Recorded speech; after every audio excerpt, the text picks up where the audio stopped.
JP, I know you were in the building last night in Raleigh watching the Caps. That added on. The Wiz kind of started things off. Tobi, getting the I am sixth just pick. full of disappointment, dude. You want to talk disappointment? Let's do it. Drove 2.5 hours in the biblical rainstorm this morning. Get here. No, we need tech support. Last night was just, I mean, the Canes just kicked their ass. And I know they deserve a lot of credit for being able to fight back late in that thing. And they never gave up. And that's who that team is. And they deserve a ton of credit for that. But to have a 4-minute power play at the end of the first and just be completely ineffective. I mean, just completely ineffective. They had the early chances, good early chances, again, couldn't convert. And then when they did score late, Carolina just answered right back. Hard. Listen, the Caps are a good team. They've done a hell of a job of rebuilding on the fly while still having Ovi chase the record and eventually get it. Like, the Caps deserve a ton of credit.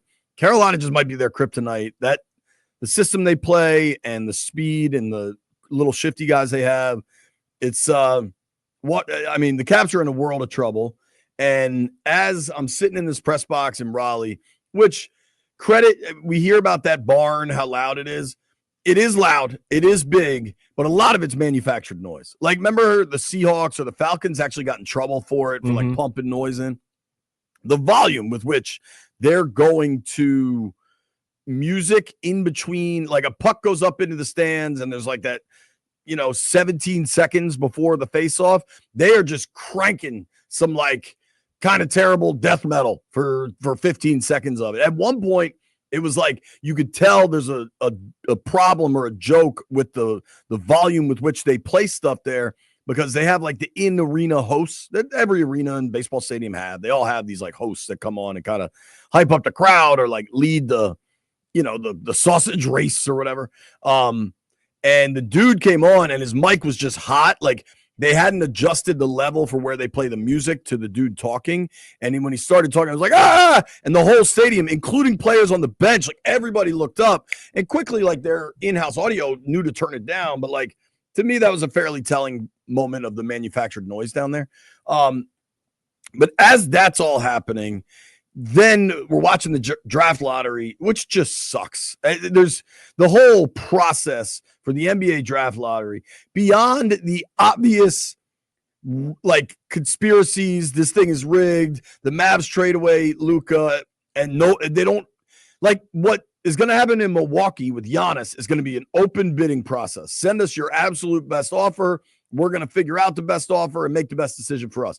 Dallas did it all in secret. They did not get enough for Luka. And then they get the number 1 pick. And it's very easy to run with those conspiracies. But that may or may not be real. I don't know, right? But like, what I know is the whole process, both of tanking and the lottery, is so stupid and screwed up that the Wiz, Charlotte, and Utah have the best chances to get the number 1 pick, and the 3 of them land 4, 5, 6. And there's smarter people than me, better number crunchers than me that can tell you. But like, the Wiz had a better chance of 6 than they did of 1. What the hell is the point of all this? And if we're going to do this, show the actual lottery, not like the presentation of numbers. Like, imagine if we don't get to watch the horse race. You just get to watch which horse gets that blanket of roses. Like, what are we doing here? Like, do you want to have sex or do you just want to have pillow talk after? Because all they're giving us in the lottery is just pillow talk. Like, what the hell is happening? The whole process is so incredibly stupid. And obviously, it's a disappointing result for the Wizards. I'm going to turn the page here. They can get a good player at 6.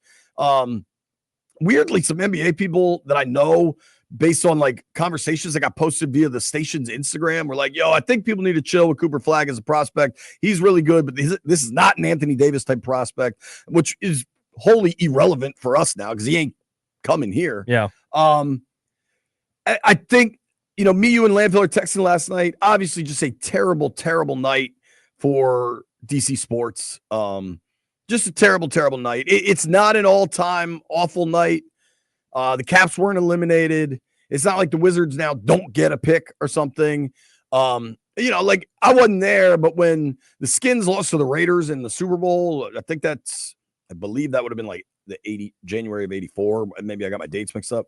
But like that was a terrible night for the city. You lost the Super Bowl. You know what I mean? Like I know just for me personally, JP, like I think the last time I was this mad was that Thursday night game when the Skins were 2-2. Sam Howell is the quarterback, and here come the Chicago Bears, who were middling, 0-4 coming into the game, and you're thinking, okay, this could be a fun way to get above 500 again. It'd been an encouraging early start with Sam Howell, and they just get 27-3 at halftime. trounced. They just looked completely overmatched. I haven't been that mad about something DC sports related since then. Someone pointed out, because Danny had posted out, is this the worst DC sports night ever?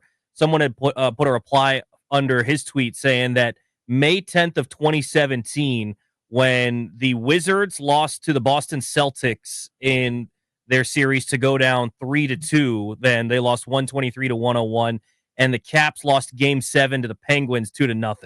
And I think maybe that could be comparable. That's 2 playoffs wins, and last night felt like a momentous, potentially moment for the Wizards, and that was completely quelched right away. You know, even if they would have got the second or third pick, you would have felt fine because there's, you know, a couple of transcendent kind of guys. Like I think Dylan Harper is going to be really good, and some people are big on Ace Bailey. I'm not, but regardless, he was a really, really good prospect.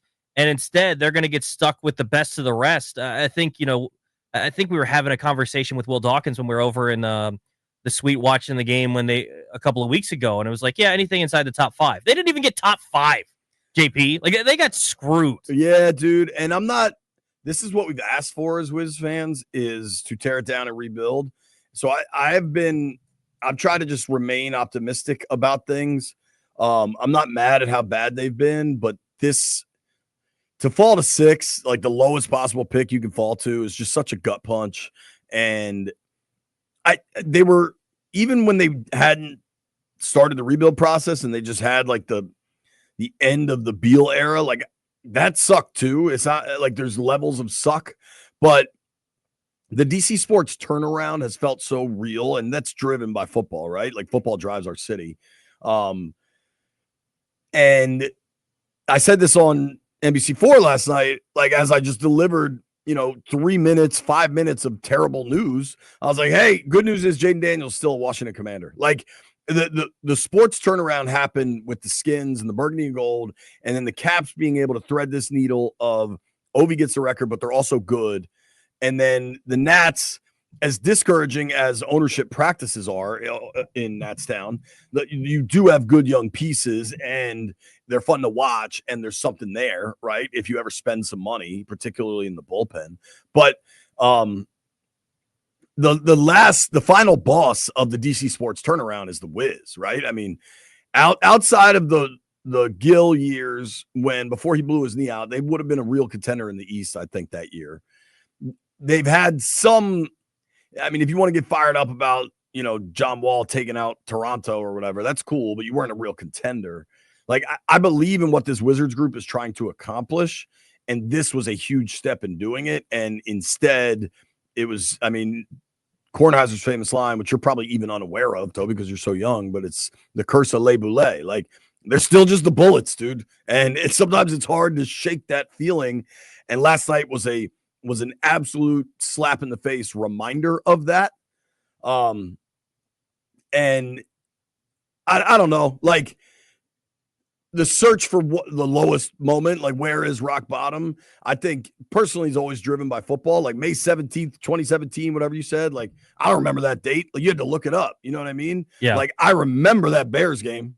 I remember that clear as day. I remember when Shanahan was going nuclear on RG3 and Snyder, and Schefter had to report direct from Shanny that he cleaned out his office before the end of the season. You remember that Chiefs game? End of 2013, where they gave up a kick return and a punt return. Like to me, the moments are always bigger. But I do think from a true, like, affecting the franchise situation, the Wiz falling to 6 is so much. Honestly, the Caps weren't even eliminated last night. They might come back to win this series, and we're having a different conversation. The Wiz falling to 6 is such a kick in the ass. Yeah, I mean, I think it was just you had opportunities that last night were not capitalized on. Please don't right? equate a Nats game with what happened last night. I'm not. Thank you. I'm not. They play 190 frankly, of them. I had it on the TV, but it was the last of my priorities last night. I'm proud of you, Toby. It's gross.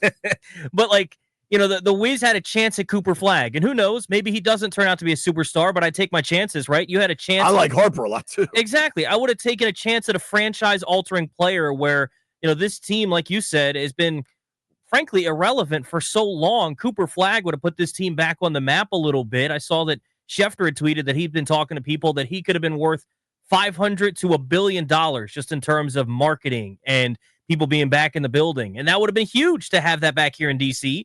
And then for the Capitals, it didn't end their series. Just like getting the 6th pick doesn't end the Wizards' chances of getting a good player. It hurt them a lot. But, you know, the Capitals didn't get eliminated, but they could have evened the series, and you would have felt a lot better coming back with home ice advantage again for Game 5. Instead, now you're down 3-1, and you have to hope for a miracle of a comeback. And both opportunities were squelched in a very disappointing fashion where, you know, losing if they would have got the 4th pick, it would have still been disappointing, but you could have lived with it. The Capitals, if they would have put up a better effort where you have 4 minutes on the power play and you barely mustered a shot. It was so awful. It was just so bad. Awful. And when they finally get back in at JP, you feel like they're finally getting some momentum, and you're, okay, maybe they're right there again. You have Hall end up wide open that one-on-one, 99 out of 100 dudes score on that chance. It was so disappointing. Carberry afterwards got asked about that and was just pretty despondent by it, frankly. He was just like, he's like, yeah, you know, our guys, our defensemen lost them. And it's just like, this is the 2nd round of the Stanley Cup playoffs. Like, how is that happening? And, you know, there's been problems throughout the series. I do think on some level you kind of got to give Carolina some real credit. And at times we're like slow to do that. But, dude, I want to – I mean, obviously the biggest news of the night, to me, the biggest news is the Wiz going from 1 to 6 or just falling to 6. It's not like they had one. But I mean, what an absolute joke. And I don't know.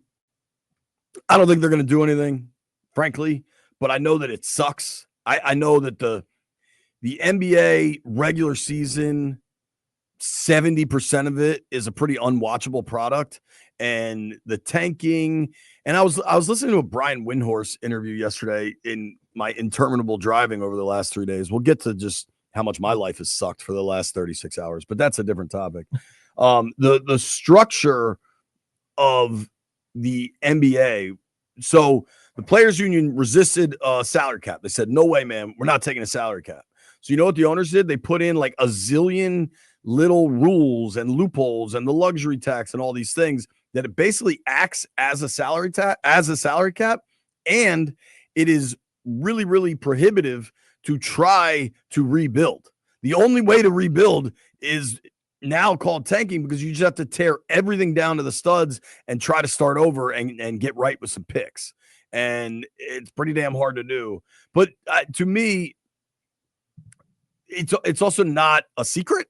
Like, it's been reported for some time now, and lots of, I mean, hell, BMitch, who's probably on his way to Seattle right now, leaving one rainy city for another, has been saying this for months. Like, the Commanders locking in the Madrid game. But right now, officially, we know 2 games for Washington. And, like, if there's some nerd out there that wants to yell at me for talking a little football today, I don't care about you. Knowing that the Commanders are, so far, they've announced 2 games. They're both national audiences, right? Like, you've got the Saturday game against the Eagles. Now you've got this Madrid game. It just, that scene shifting so much. I was with guys last night after the Caps game, people that know things, right? And they were like, man, thank God for Jaden. And I was like, at least when Tobi, that May 17th, 2017 thing you brought up, right? Like, there have been a lot of bad nights to be a DC sports fan. Like, this is not novel. But when, I mean, honestly, probably in your lifetime, has there ever been a response like, at least we got football, dude? Exactly right. At least we know football's coming. I saw our guy Ben Strober here, and he was wearing Commanders gear, and I purposely wore my Hail Jaden t-shirt, if you're looking on the YouTube stream, because that's the dude that gives you hope now, right? When was the last time that DC had all this crap happen one night, and then you go, but at least we've got our quarterback? Like you've never said that as a fan of my lifetime. You've never gone, well, at least we've got the quarterback and you feel good. And, looking at, I know Sheehan does this mock schedule and was talking about that. He's got like 6 or 7 primetime games. Like this team is must watch. They're sending them to Spain. First time ever they're playing a game in Spain, and they're sending Washington over there. It just shows you how different a time it is. And, it feels like things were on the up and up with this city, like you said, because a lot of it is football driven. And I think ultimately when we get past this in a couple of weeks, it'll be whatever, because we'll start looking ahead to football season and you've got Jaden. But it's just so disappointing that all this stuff had to happen. But then again, you wake up in the morning and you still got JD5 here in DC, and it's like, well, maybe it's still okay. Last night sucked. No way around it. It sucked. Period. Caps still have a chance. I mean, the Wiz once got the number 1 pick and took Kwame Brown. So it's not like, you know what I mean? Like, yeah. The Republic will stand.